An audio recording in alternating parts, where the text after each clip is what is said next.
الله. إذن في هذه الفعالية بحول الله هذا المساء سوف نتكلم على أهم الأسئلة ونتطرق إلى كيفية الرد على أهم الأسئلة التي تعنى ببرنامج الفيلغريد. ممكن فيه أسئلة خاصة بالشهر الفضيل شهر رمضان، وأسئلة أخرى صالحة حتى بعد الشهر الفضيل. الفيلغريد البرنامج الذي يعني صداه شاع في كل العالم، كيفية استعمال المنتجات، وإلا بعض الأعراض التي ممكن أن تكون مرفقة مع استخدام لأول مرة الألياف الموجودة في سليم، وبعض الأسئلة الأخرى التي ممكن الكثير منكم سوف يعني يتطرقون لها لأول مرة. نتكلم عليها وعلى كيفية الإجابة العلمية على كل هذه الأسئلة حتى تعم الفائدة بحول الله. أولا سوف نستعرض ونتذكر مع بعض أهمية الفيلغريد، سواء كان في مضمون الصيام المتقطع والاعتماد عليه كطريقة وأسلوب للتوزيع الصحي للوجبات، وإلا أيضا في المكملين الرئيسيين البايوس لايف سليم واليونيماتي. طيب، برنامج الفيلغريد هو أصلا مبني كما قلنا على منتجين مع تطبيق الصيام المتقطع، الذي اعتمادا على أهداف كل واحد فينا ممكن أن يساعدنا في خسارة الوزن، في رفع مستويات الطاقة، في تحسين المزاج، في رفع مستويات التمثيل الغذائي، الحفاظ وتحسين مستويات السكر في الدم، مستويات الأنسولين، المستويات الصحية أيضا الكوليسترول، صحة الجهاز الهضمي، السيطرة على الشهية ومكافحة الشراهة. إذا الفيلغريد ليس برنامج فقط يعنى بإدارة الوزن، بل هو للصحة العامة ولرفع التمثيل الغذائي. وكل هذه النصائح والأسئلة التي سوف نتطرق لها هي أيضا سارية المفعول حتى على ليف باتر. عارفة أنه في بعض البلدان موجود فيها الليف باتر الذي يعتمد على البايوس لايف انرجي والبايوس لايف 2، وفيه أيضا الفيلغريد الذي يعتمد على سليم واليونيماتي. كيف أستخدم ولا أستفيد أكثر قدر ممكن من برنامج الفيلغريد في الشهر الفضيل في شهر رمضان؟ أولا، شهر رمضان هو فرصة من ذهب، يعني فرصة مثالية لكل من يريد أن يعتني بصحته، ليس فقط بالخمول ولا اللجوء إلى اللوم ولا النوم عفوا وإلا الكسل. بالعكس، رمضان ليس شهر الكسل، رمضان شهر الصحة، شهر النشاط. أيضا لمن يريد صحة أكثر ممكن أن يدعم الشهر الفضيل وصيامه في رمضان باستخدام برنامج الفيلغريد. سبق وذكرنا دائما ونستذكر مع بعض هذه الأهمية، لأنه النقاط المشتركة الموجودة ما بين الفيلغريد وما بين الصيام هي من تجعل فرصة كبيرة جدا علينا أن نعرف كيف يعني نستغل هذه الفرصة. رمضان صحيح هو أكثر وقت نحتاج فيه إلى الشعور بالراحة، الشعور بالطاقة، التركيز، الصبر على يعني ساعات طويلة من دون أكل، كيف نصبر يعني على إدارة الطاقة. نحن يعني عندنا أشغال، لدينا أمور نحن ملتزمون بها، فيه عبادات، فيه روحانيات، فيه كثير من الأمور. فرمضان هو أكثر شهر نحتاج فيه لرعاية خاصة بصحتنا، وفيه في نفس الوقت نقاط مشتركة مع برنامج الفيلغريد لكل من يظن أنه الفيلغريد بعد رمضان، ولا يقول لك طيب خلي ينتهي الشهر الفضيل وبعدين أعتمد برنامج الفيلغريد. بالعكس، فيه نقاط مشتركة سوف تكون مسهلة جدا لاعتمادي على الفيلغريد في رمضان. أول شيء، رمضان أصلا يعني من جانب التغذية، من علوم التغذية، يعتبر صيام متقطع، نوع من أنواع الصيام المتقطع، كما تعودنا في الفيلغريد على وجود صيام المتقطع. أيضا رمضان هو صيام متقطع. فترات الصيام في الشهر الفضيل تزيد عن 10 ساعات. في كل الدول العربية نصوم معدل 14 إلى 16 ساعة، يعني تزيد هذا المدة على 10 ساعات.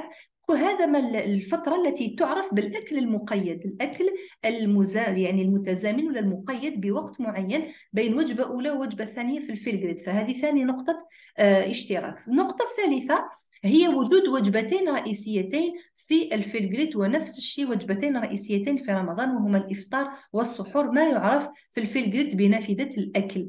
يعني فيه تقنين لو صح التعبير، فيه قانون أن الوجبة الأولى والوجبة الثانية يكون بينهما وقت معين. فهذا رابع نقطة مشتركة، أنه فيه أكثر من 6 ساعات ما بين وجبة الإفطار والسحور، ما يعرف بنافذة تناول الطعام في برنامج الفيلغريد. فمن السهل علي مرة ثانية أن أطبق الفيلغريد في الشهر الفضيل. في أيضا قواعد ونصائح في التغذية تساعد كثيرا الأشخاص الذين يريدون الحصول على أكبر نتائج في فرصة رمضان، فرصة الفيل زائد هذه القواعد في التغذية بإذن الله النتيجة سوف تكون رائعة جدا. أول قاعدة: تناول أكبر قدر ممكن من الأطعمة الصحية الطبيعية، يعني نتفادى الأطعمة المصنعة تماما، الأطعمة المعلبة، المصبرات، كلها نتفاداها، ودائما نعتمد على الطعام الطازج المطهو في البيت. ثاني نقطة أساسية: الاعتماد على البروتين الخالي من الدهون، الاعتماد على البروتين النباتي، التنويع ما بين البروتين النباتي البقوليات والبروتين الحيواني. الأسماك أيضا ممتازة، الأسماك البيض وغيره.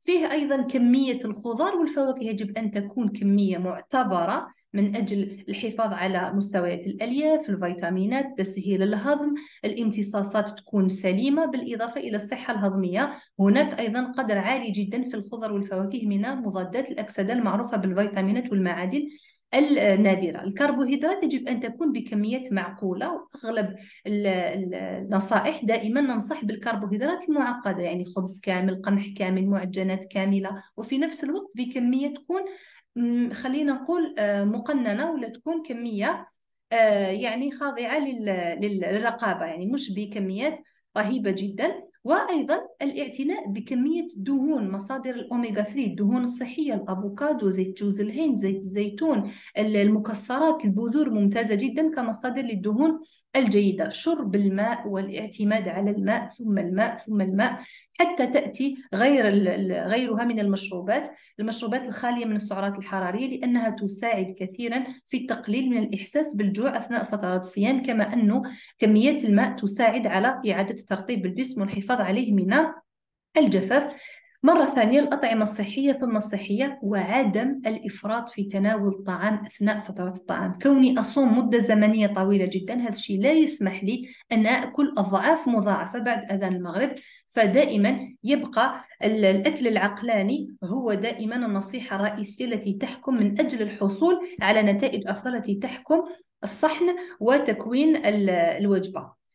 الآن نمر إلى أهم الأسئلة التي تصل يوميا، تصل حول الفيلغريت وكيف أخرج من شهر الفضيل بحول الله بنتائج أفضل. قلنا هذه النصائح أيضا معتمدة ومعمول بها حتى خارج الشهر الفضيل، وأيضا صالحة سواء كان للليف باتر وإلا الفيلغريت. طيب، أول سؤال يصل: هل هذا النظام، يعني نظام الفيلغريت، متفق ولا متوافق مع الأنظمة الكيتونية، الغذائية الكيتونية، أو غيرها من الأنظمة منخفضة الكربوهيدرات أم لا؟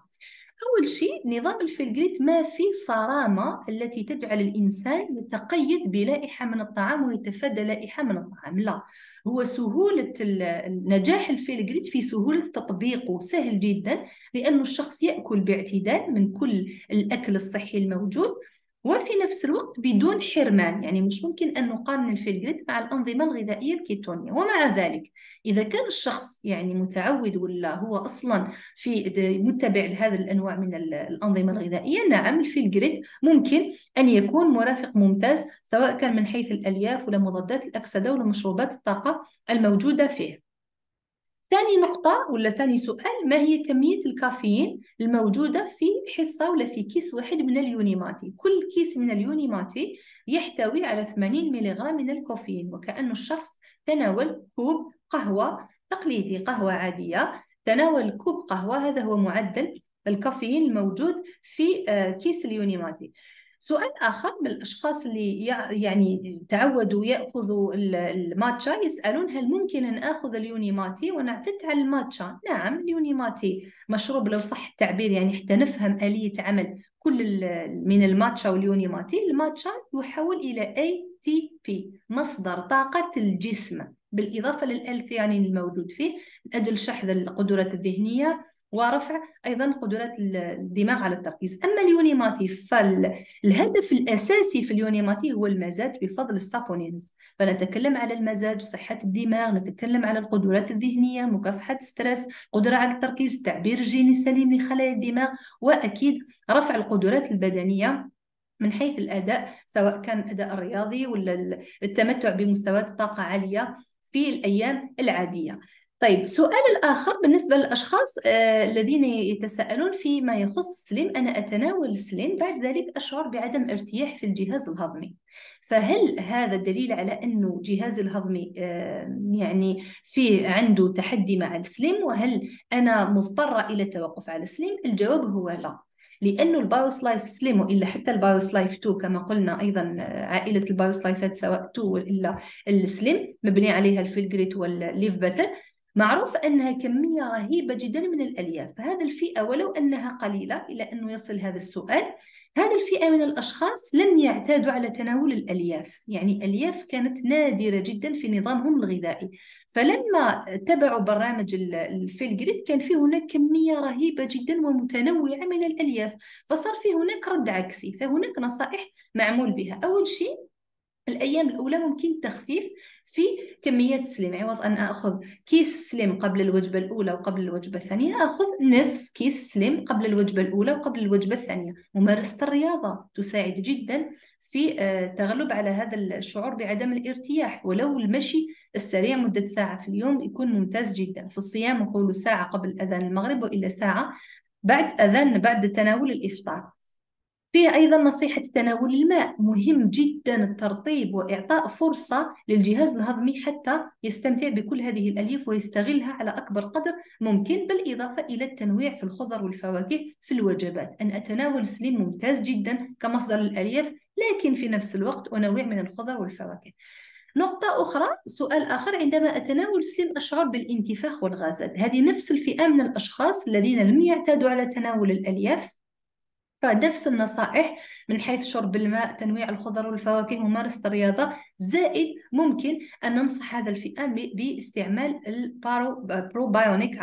البروبايونيك بلس يعتبر ممتاز جدا من أجل الانتفاخات ومكافحة الغازات والانتفاخات لدى هذه الفئة. سؤال آخر فيما يخص الأشخاص الذين يحاولون ولا يريدون أخذ مكملات أخرى لكن قد تحتوي على بعض الكربوهيدرات، على غرار مثلا البايوريشي كوفي، يعني الكوفي المعشوق الجماهير خاصة في الشهر الفضيل. عارفين أنه فيه تقاليد كثيرة في الشعوب العربية في استعمال القهوة بعد أذان وجبة الإفطار.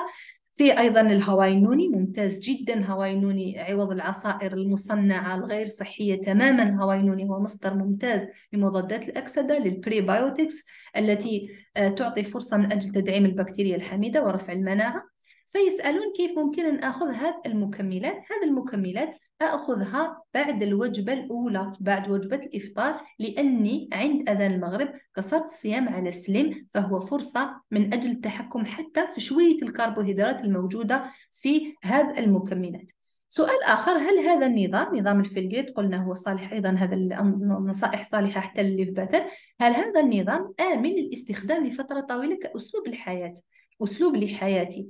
الجواب ليس لفترة قصيرة. الجواب هو نعم، ما دمت أحتاج إلى طاقة، ما دمت أحتاج إلى إدارة وزن، ما دمت حسب كل الأهداف التي رأيناها في البداية، أحتاج إلى دعم مستويات الكوليسترول، أحتاج إلى استجابة سليمة لهرمون الأنسولين، دعم وتحكم في مستويات السكر، أنا أحتاج للاعتماد على هذا النظام، بالإضافة إلى أنه مبني كما قلنا على توزيع صحي للحصص في اليوم زائد المنتجين المعروفين في النظام. أنا لست بدينة. سؤال آخر من السيدات ولا حتى من السادة: أنا لست بدينة، لا أعاني من السمنة، طيب كيف يفيدني هذا البرنامج؟ هذا سبق ورأيناه في السلايدات الأولى. يفيدني البرنامج قلنا في الطاقة، في صفاء الذهن، في مكافحة ستريس، في الصحة الهضمية. أيضا هو مبني على ألياف ممتازة جدا، يعطيني فرصة أيضا من أجل التحكم في الشهية للأشخاص اللي عندهم تحدي في التحكم في الشهية، بالإضافة للصحة الأيضية العامة. السؤال آخر يصل من عند فئة قليلة من الأشخاص اللي لم يعتادوا على كمية ألياف عالية في أنظمتهم الغذائية. الأشخاص الذين يعانون من الإمساك، يعني صار فيه فعل عكسي، ردة فعل عكسية، أصبت بالإمساك بعد الاعتماد على برنامج الفيلجريد. هذه الأشخاص أول نصيحة إعادة النظر في كميات الماء المتناول.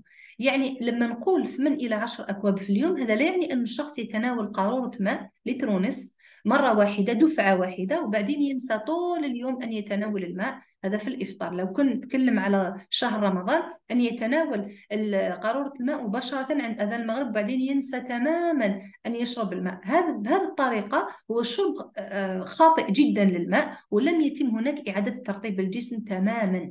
هذا الماء سوف يرفع من إدرار البول أكرمكم الله في الجسم، ولن يعطي فرصة لخلايا جسم الإنسان حتى تجذب كل تلك الجزيئات الماء وتعيد امتصاصها، فلن يتم هناك إعادة ترطيب الجسم. فمن يشعر بالإمساك عليه إعادة النظر في كمية الماء وكيفية شرب الماء، إعادة النظر في الأغذية المتناولة.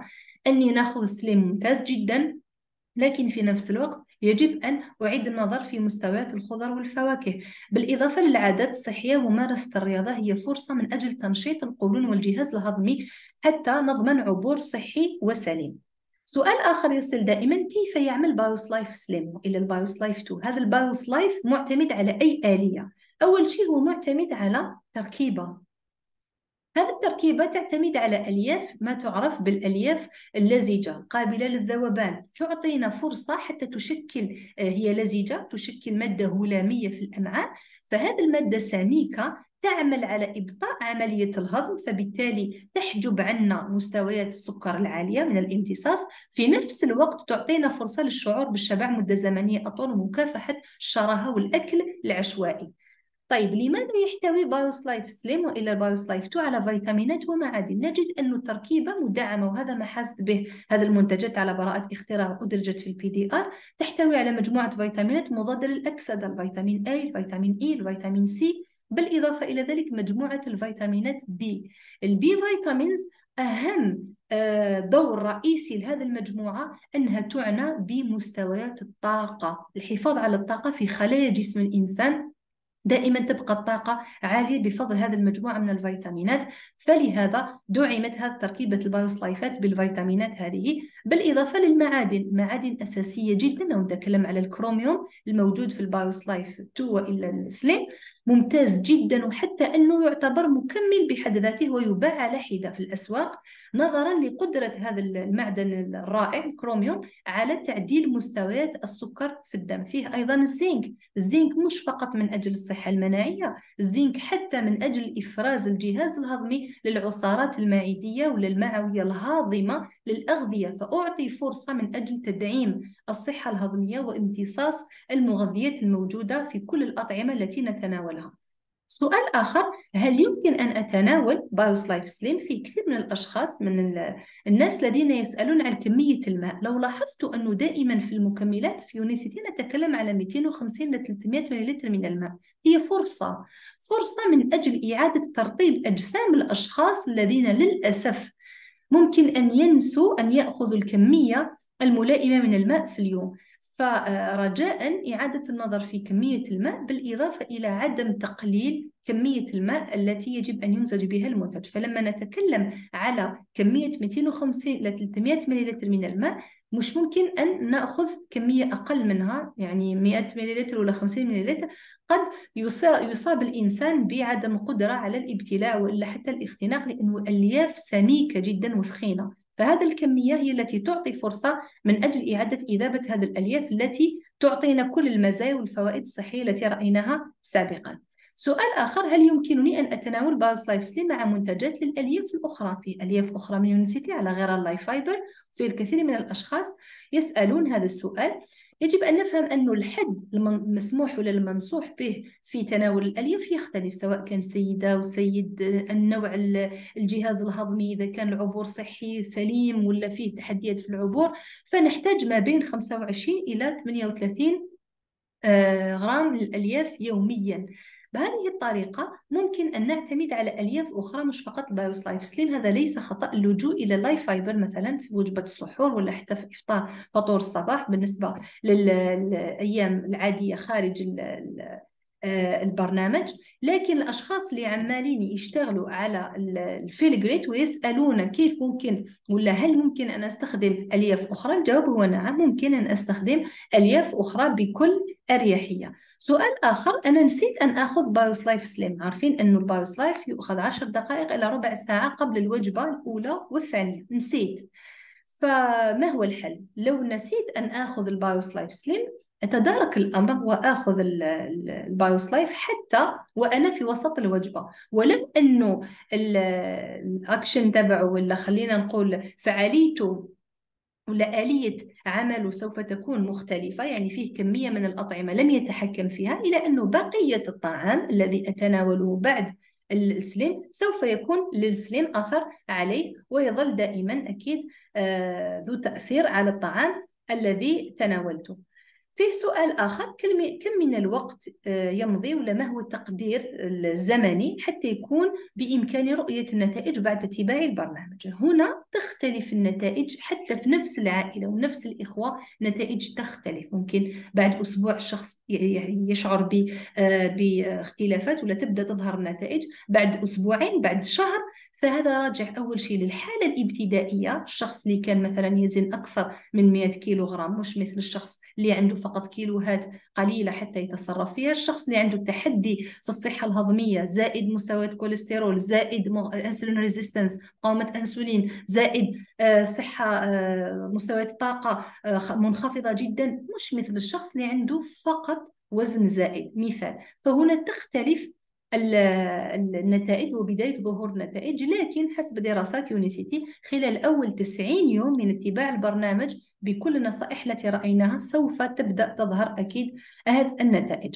هل بمرور الوقت سأصبح، سؤال آخر، مضطر للاعتماد على تناول هذه المنتجات أبديا بطريقة أبدية؟ أولا كما رأينا هي منتجات تعنى بالصحة، يعني ليست أشياء لها أخطار جانبية ولا ممكن الشخص أن يتضرر منها. هي ألياف، هي فيتامينات، هي معادن، هي مضادات أكسدة. فلو حصلت على نتيجة البرنامج، هذا لا يعني أن الشخص يخاف من أن يرجع للحالة الابتدائية سواء كانت كوليسترول ولا وزن، فيتساءل هل أعتمد على هذه المنتجات طول حياتي؟ بالعكس، أول شيء نصيحة أنه لما تصل للنتيجة حاول أن تعتمد على خطة لصيانة هذه النتيجة، لصيانة جسمك. أول شيء نحن معرضون يوميا للتوتر وللأكل الغير صحي، فيكون في هناك اعتماد خطة من أجل الصيانة، واعتماد هناك طريقة من أجل محترفة من أجل تناول المكملات حسب احتياجي. لما أحتاج الألياف أعرف من أخذ الألياف، لما أحتاج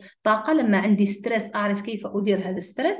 فنحن لسنا يعني الإنسان ليس مضطر أن يكمل كل حياته بهذا البرنامج، لكن في نفس الوقت نحن ننصح بالاعتماد حتى بعد ظهور النتائج، الاعتماد حسب الحاجة على أقل قدر ممكن من المكملات، مثلا يونيماتي أثناء التوتر، ولا سليم قبل الأكل، خلينا نقول مش الغير صحي لكن الأكل اللي مش قادر أنه الشخص يضبط المحتوى من حيث الألياف ولا المغذيات. في أشخاص شوية متسرعين على الحصول على النتائج، فيظنوا أنهم لم يحصلوا على أي نتيجة. بعد الأسبوع الأول ما في نتيجة، الأسبوع الثاني ما في نتيجة، الأسبوع الثالث ما في نتيجة. وإحنا شفنا أشخاص بعد أول أسبوع كانت النتائج رهيبة جدا. مرة ثانية، كل جسم وله فيزيولوجيا معينة، كل جسم وبدأ من نقطة بداية مختلفة، مش ممكن أن تقيس جسمك مع جسم آخر أنت تجهل فيزيولوجيته. فأول نقطة. ثاني نقطة، أنك لم تحصل على نتائج لأنك كنت تظن ولا تطمح لنتائج في إدارة الوزن مثلا، هذا لا يعني أنك لم تحصل على نتائج. فيه مقاسات، مثلا الأشخاص أنواع، لو تكلمنا فقط على إدارة الوزن، فيه أنواع من الدهون، فيه المتراكمة تحت الجلد وفيه الدهون المتراكمة على مستوى محيط الخصر والأرداف. فالأشخاص اللي يشوف أنه وزنه ولا ثيابه صارت بنفس الطريقة، يعني ما في حتى تحسن، هذا لا يعني أنه بعد أسبوع ولا أسبوعين أنت لم تحصل على النتيجة. كان في هناك ترميمات، ممكن أنت كان لديك مقاومة أنسولين ومش عارف، والبرنامج يحاول يصلح إدارة وزن جسمك وخلاياك على الاستجابة للأنسولين حتى يكون هناك استجابة لإدارة الوزن ويكون هناك تخسيس. يجب أن تخفض من مستويات الأنسولين لديك، ففي هناك عمل في تخفيض مستويات الأنسولين. ممكن عندك أكسدة رهيبة جدا، ممكن عندك إنفلاميشن، عندك التهاب، ممكن حتى أن نستعين بمكملات أخرى سواء كان الأوميغا 3، سواء كان مضادات الأكسدة الأخرى، إذا كان الجسم حامضي ممكن عفوا أن نستعين حتى بالكلوروفيل. ممكن أن نستعين بالبروبايونيك لو كان في هناك مشاكل في الميكروبيوم تعيق وتعرقل إدارة الوزن وغيرها من النتائج. فهنا حتى نفهم لماذا لم أحصل على نتيجة، هذا هو الجواب، حتى نفهم ونلم بالأشخاص الذين ممكن قد يكون هناك تأخر في الحصول على النتيجة المرجوة.